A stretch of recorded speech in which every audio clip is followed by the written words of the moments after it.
Kembali ke jalan yang benar, Cak Imin dan Prabowo Subianto membangun koalisi permanen. Dalam suasana meriah perayaan hari ulang tahun ke-17 Partai Gerindra di Sentul International Convention Center, Bogor, Sabtu, 15 Februari 2025, pidato Presiden sekaligus Ketua Umum Gerindra, Prabowo Subianto, berhasil mencuri perhatian. Di tengah sambutannya yang penuh apresiasi kepada para tamu undangan, sebuah momen menarik tercipta ketika ia menyebut Ketua Umum PKB, Abdul Muhaimin Iskandar alias Cak Imin, dengan sebuah kalimat yang mengundang tawa dan kehangatan. "Terima kasih sudah kembali ke jalan yang benar," ujar Prabowo sambil melirik Cak Imin yang duduk di barisan depan. Pernyataan itu disambut sorak-sorai hadirin, sementara Cak Imin mengepalkan tangan dan tersenyum lebar. Apakah yang dimaksud oleh Prabowo dengan "kembali ke jalan yang benar"? Kalimat itu tak sekadar candaan belaka. Ia mengacu pada langkah strategis PKB, di bawah kepemimpinan Cak Imin, yang memilih bergabung dengan Koalisi Indonesia Maju, KIM, setelah Pilpres 2024 usai. Dalam kontestasi tersebut, Cak Imin sempat berada di kubu oposisi, mendampingi Anies Baswedan sebagai calon wakil presiden. Namun, pasca kekalahan pasangan Anies Muhaimin dari duet Prabowo Subianto Gibran Raka Buming Raka, PKB memutuskan untuk kembali merapat ke koalisi pemerintah. Pilpres 2024 merupakan salah satu ajang politik paling sengit dalam sejarah Indonesia. Ketika itu, Cak Imin dan PKB berada di barisan penantang, berseberangan dengan Gerindra yang memimpin Koalisi Indonesia Maju. Namun, seperti yang kerap terjadi dalam lanskap politik nasional, hasil Pilpres membawa dinamika baru yang mendorong rekonsiliasi antar partai. Cak Imin, yang kini menjabat sebagai Menteri Koordinator Bidang Pemberdayaan Masyarakat dalam Kabinet Prabowo, menyambut ajakan untuk memperkuat koalisi. Bahkan, dalam pernyataannya setelah acara di Sentul, ia menegaskan komitmen PKB untuk mendukung koalisi hingga 2029. "Kami ingin menjadi bagian dari percepatan kemakmuran dan kesejahteraan rakyat. Koalisi permanen ini adalah langkah strategis untuk memastikan pembangunan berjalan lebih efektif dan solid," ujarnya.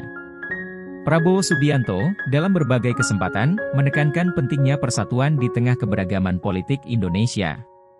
Koalisi permanen yang ia usulkan bukan sekadar aliansi untuk mendukung pemerintahan saat ini, tetapi juga sebuah visi untuk menciptakan stabilitas politik jangka panjang.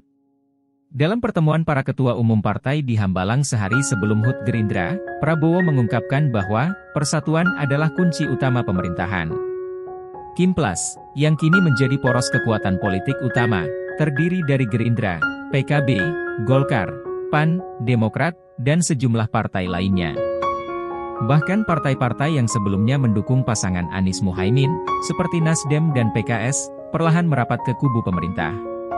Langkah ini mencerminkan pola politik, all hands on deck, untuk mendukung pembangunan nasional. Pidato Prabowo yang ringan tetapi penuh makna pada HUT Gerindra menunjukkan bahwa rekonsiliasi politik adalah bagian dari dinamika demokrasi Indonesia. Ucapan, "kembali ke jalan yang benar," meskipun terdengar jenaka, sebenarnya mencerminkan kematangan politik kedua tokoh. Prabowo dan Cak Imin kini bekerja bersama untuk membangun pemerintahan yang kuat, mengesampingkan rivalitas masa lalu demi kepentingan rakyat. Bagi publik, langkah PKB bergabung dengan KIM Plus menghadirkan optimisme. Dengan koalisi yang semakin solid, pemerintahan Prabowo Gibran diharapkan mampu menghadirkan kebijakan yang lebih terintegrasi dan fokus pada pembangunan. Tentu saja, tantangan tetap ada, mengingat beragamnya kepentingan yang harus dikelola dalam koalisi besar ini.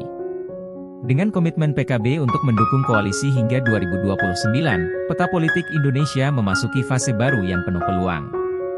Bagi Prabowo, stabilitas politik adalah fondasi utama untuk mewujudkan visi pembangunan.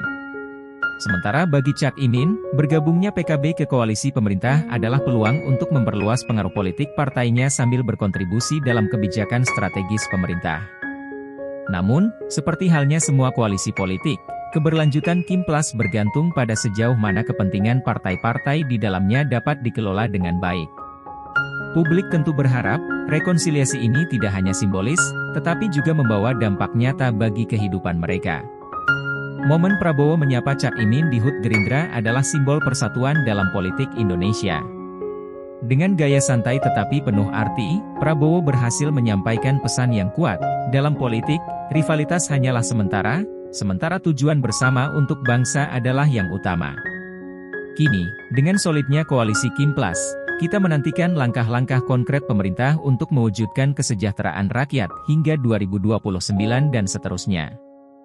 Apakah koalisi ini benar-benar akan menjadi motor penggerak pembangunan? Waktu yang akan menjawabnya.